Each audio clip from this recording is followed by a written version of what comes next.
नमस्कार, battle ground देख रहे हैं आप। मैं हूं आपके साथ शिका त्यागी। नमस्कार, मेरा नाम है जिया कौशिक। कहते हैं कि बोया पेड़ बबूल का आम कहां से होए, और आज महाशक्ति होने का दम भरने वाले अमेरिका के साथ ठीक यही हो रहा है। यूक्रेन को मोहरा बनाकर रूस को घुटनों पर लाने का जो ख्वाब वॉशिंगटन ने बुना था, वो अब खुद उसके लिए गले की हड्डी बन चुका है। रूस के राष्ट्रपति व्लादिमीर पुतिन ने सार्वजनिक रूप से ये स्वीकार किया है कि यूक्रेन के ड्रोन और मिसाइल हमलों की वजह से देश के कुछ हिस्सों में, खासकर क्रीमिया में तेल और ऊर्जा की किल्लत पैदा हुई है और वहां आपातकाल लगना पड़ा। लेकिन अमेरिकी खेमे में इस बात पर जश्न मनाने की जो जल्दबाजी दिख रही है, वो असल में उसकी अपनी नासमझी का सबूत है। पुतिन का यह बयान कोई कमजोरी की कसमकहाट नहीं, बल्कि आने वाले बड़े तूफान से पहले की शांति है, जिसने व्हाइट हाउस के रणनीतिकारों के पसीने छुड़ा दिए हैं। बिल्कुल, रूस के आंतरिक हालात पर नजर डाले तो यूनाइटेड रशिया पार्टी के सम्मान में पुतिन का अंदाज बिल्कुल साफ था। आगामी सितंबर के संसदीय चुनावों से ठीक पहले उन्होंने देश की जनता को यह भरोसा दिलाया कि भले ही देश इस समय एक बेहद कठिन दौर से गुजर रहा है, लेकिन इतिहास गवाह है कि रूस संकटों की भट्टी में तपकर ही कुंदन बना है। अमेरिका और उसके पश्चिमी देशों ने रूस पर प्रतिबंधों का पहाड़ तोड़ने में कोई कसर नहीं छोड़ी, लेकिन नतीजा ढाक के तीन पात ही रहा। पुतिन ने साफ लफ्जों में कहा कि मुश्किलों ने रूस को कमजोर करने के बजाय और अधिक मजबूत और आत्मनिर्भर बनाया है। अपनी सीमाओं की संप्रभुता और नागरिकों की सुरक्षा को ध्यान में रखने का जो संकल्प मॉस्को ने लिया है, उससे पीछे हटने का सवाल ही पैदा नहीं होता। अमेरिका की सबसे बड़ी चालबाजी यही है कि उसने हमेशा दूसरों के कंधों पर बंदूक रखकर चलाई है। यूक्रेन के ऊर्जा ढांचे पर रूस के हमले का रोने वाला वॉशिंगटन आज खुद यूक्रेनी सेना के जरिए रूस की रिफाइनरियों और तेल गोदामों को निशाना बनाने वाला है। लेकिन पुतिन के स्पष्ट कर दिया है कि तेल की ये कमी क्षणिक है और रूस अपनी हवाई रक्षा प्रणाली को अवैध बनाने के लिए पूरी तरह मुस्तैद है। अमेरिका सोच रहा था कि वो रूस की रीढ़ की हड्डी तोड़ देगा, मगर यहाँ तो पासा ही पलट गया। पुतिन ने इस इंटरव्यू में जो बड़ा दाव खेला, उसने अमेरिका की कूटनीति के तोते उड़ा दिए। उन्होंने उम्मीद जताई है कि अमेरिकी वार्ताकर्ताओं की एक टीम बहुत जल्द मॉस्को का रुख करेगी, ताकि इस अंतहीन युद्ध को समाप्त करने का कोई रास्ता निकाला जा सके। बिल्कुल, यहाँ ध्यान देने वाली बात यह है कि पुतिन ने वार्ता की गेंद अमेरिका के पाले में फेंकते हुए एक बेहद तीखी शर्त भी रखी। उन्होंने कहा कि ये बातचीत तभी मुमकिन होगी जब अमेरिका ईरान और मिडिल ईस्ट यानी मध्य पूर्व के दलदल से खुद को आजाद कर पाएगा। ये सीधे तौर पर अमेरिका की दुखती रग पर हाथ रखने जैसा है। वॉशिंगटन आज पूरी दुनिया में चौधरी बनने के चक्कर में हर जगह अपने पैर फंसा चुका है। एक तरफ मध्य पूर्व में इजराइल ईरान के तनाव को संभालने में अमेरिकी कूटनीति हाफ रही है, तो दूसरी तरफ यूक्रेन का संकट उसे घुटने टेकने पर मजबूर कर रहा है। पुतिन अच्छी तरह जानते हैं कि अमेरिका अंदरूनी तौर पर कितना थका हुआ है और इसीलिए उनका ये बयान वैश्विक राजनीति के बिसात पर एक शय और मात का खेल है। बिल्कुल अशिका, इस पूरे घटनाक्रम के बीच फ्रांस में हुए G7 शिखर सम्मेलन की तस्वीर भी अमेरिका की लाचारी को बयान करती है। अमेरिकी राष्ट्रपति डोनाल्ड ट्रंप ने वहां साफ शब्दों में कहा था कि रूस और यूक्रेन को अब आपस में समझौता कर लेना चाहिए। यह बयान इस बात का सीधा सबूत है कि अमेरिका के लिए अब यूक्रेन का अंतहीन खर्च उठाना टेढ़ी खीर साबित हो रहा है। अमेरिकी जनता ने क्या टैक्स का जो अरबों डॉलर कीव की भ्रष्ट व्यवस्था की झोंकने के बाद भी जब मन मुताबिक नतीजे नहीं मिले, तो अब वॉशिंगटन पैर पीछे खींचने के बहाने ढूंढ रहा है। लेकिन रूस अपनी शर्तों पर झुके बिना इस जंग को खत्म करने का इरादा रखता है और पुतिन ने साफ कर दिया है कि वह यूक्रेन के उन 4 क्षेत्रों पर पूरी तरह कब्जा करने के लिए सैन्य लक्ष्यों से इस 1 इंच भी पीछे नहीं हटेंगे। और इसी महायुद्ध के समांतर पूर्व की दिशा से अमेरिका के लिए एक ऐसी खौफनाक खबर आई है जिसने डोनाल्ड ट्रंप के रणनीतिक गलियारों में हड़कंप मचा दिया है। वॉशिंगटन अभी रूस और ईरान के गठजोड़ से ही निपट नहीं पाया था कि उत्तर कोरिया के सनकी और आक्रामक तेवरों ने आग में घी डालने का काम कर दिया है। उत्तर कोरिया के सर्वोच्च नेता किम जोंग उन ने हाल ही में आधुनिक टैक्टिकल बैलिस्टिक मिसाइलों और लंबी दूरी की तोपों के विनाशकारी परीक्षणों का खुद निरीक्षण किया है। इन परीक्षणों का सीधा और साफ मकसद दक्षिणी सीमा के पास दक्षिण कोरियाई और वहां तैनात अमेरिकी सैन्य ठिकानों को मटियामेट करने की क्षमता हासिल करना है।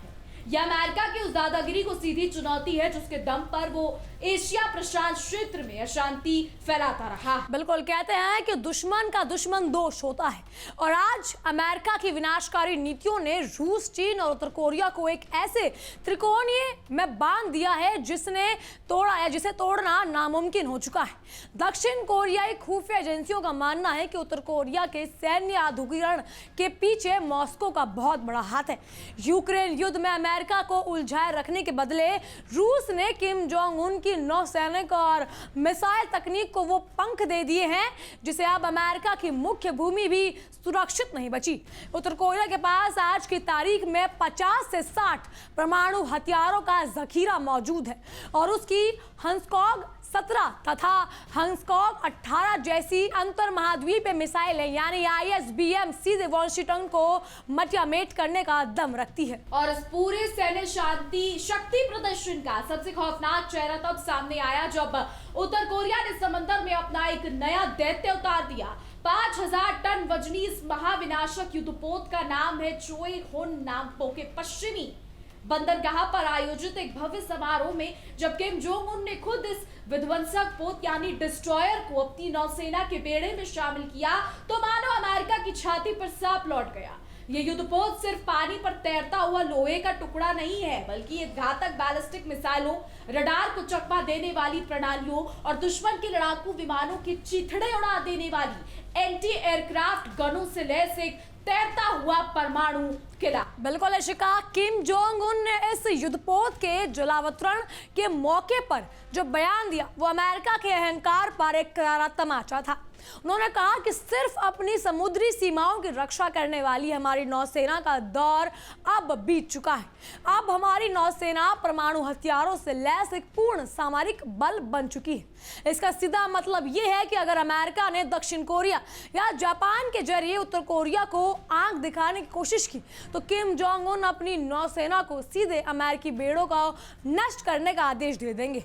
अमेरिका जो अब तक दुनिया भर में समुद्रों को अपनी बपोती समझता था या जागीर समझता था, आज उसे अपनी ही सीमा के पास एक ऐसे दुश्मन का सामना करना पड़ रहा है जो अपनी सनक और बारूदी गुस्से के लिए बदनाम है। बिल्कुल जी हाँ, वॉशिंगटन की कूटनीति की सबसे बड़ी विफलता ये रही है कि उसने प्रतिबंधों को हर मर्ज की दवा समझ लिया, लेकिन अब ये दवा खुद अमेरिका के लिए गले का ढोल बन चुकी है। ईरान पर लगाए गए प्रतिबंधों ने उसे यूरेनियम संवर्धन के मामले में परमाणु शक्ति बनने के मुहाने पर लाकर खड़ा कर दिया, तो वहीं रूस पर लगाए गए प्रतिबंधों ने वैश्विक अर्थव्यवस्था में डॉलर की साख को बट्टा लगा दिया।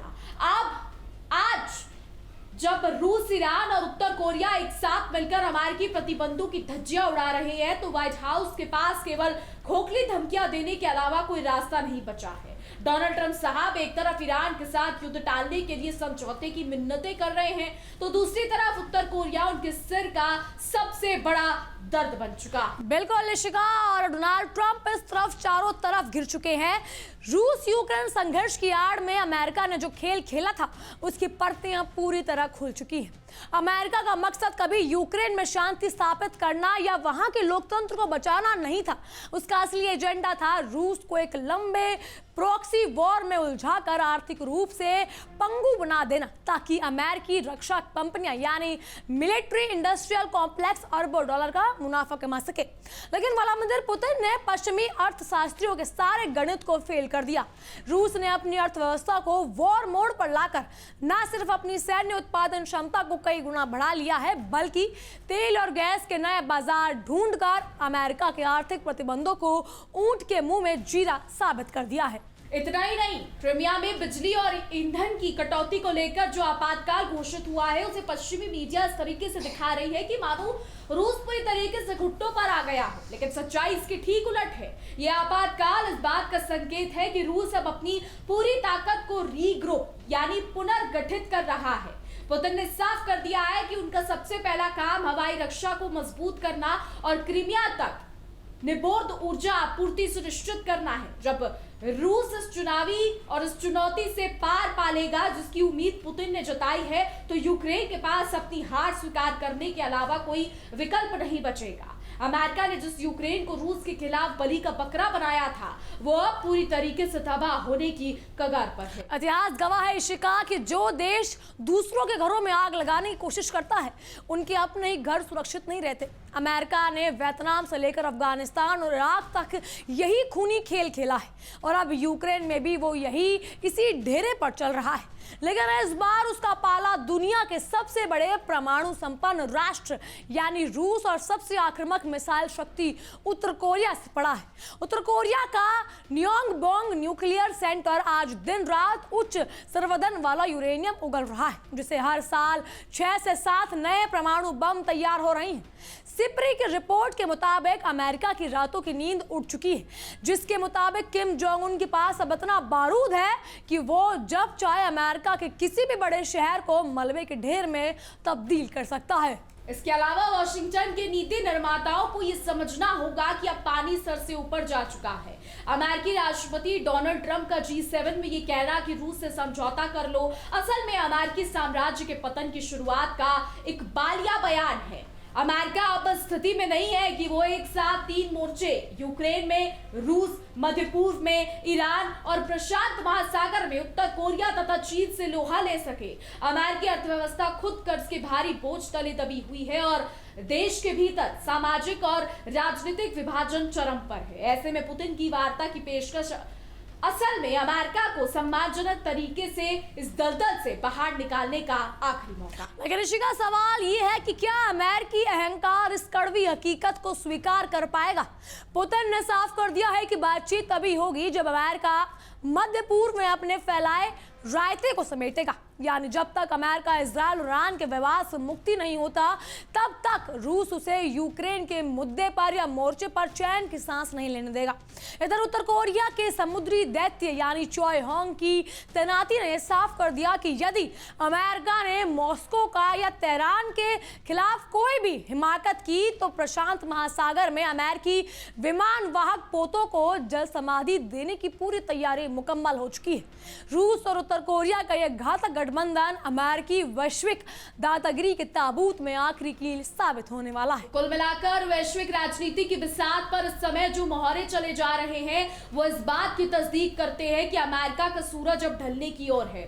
पुतिन का ये कबूलनामा कि रूस मुश्किल दौर में है असल में उनके उस आत्मविश्वास को दर्शाता है जो किसी भी चुनौती से टकराने को तैयार रहता है। वहीं दूसरी ओर किम जोंग उन के युद्धक तेवर और समुद्री शक्ति का यह अभूतपूर्व प्रदर्शन वॉशिंगटन के लिए अल्टीमेटम है। यूक्रेन को मोहरा बनाकर रूस को तबाह करने चले अमेरिका को आज अपनी अस्तित्व और प्रभाव को बचाने के लाले पड़ गए हैं। दुनिया अब एक नए मल्टीपोलर वर्ल्ड ऑर्डर की गवाह बन रही है जहां अमेरिका की धोसपट्टी और प्रतिबंधों की राजनीति का अंत निश्चित है। अब आने वाला समय बताएगा कि क्या होता है। फिलहाल हमारी आज की रिपोर्ट पे बस इतना ही।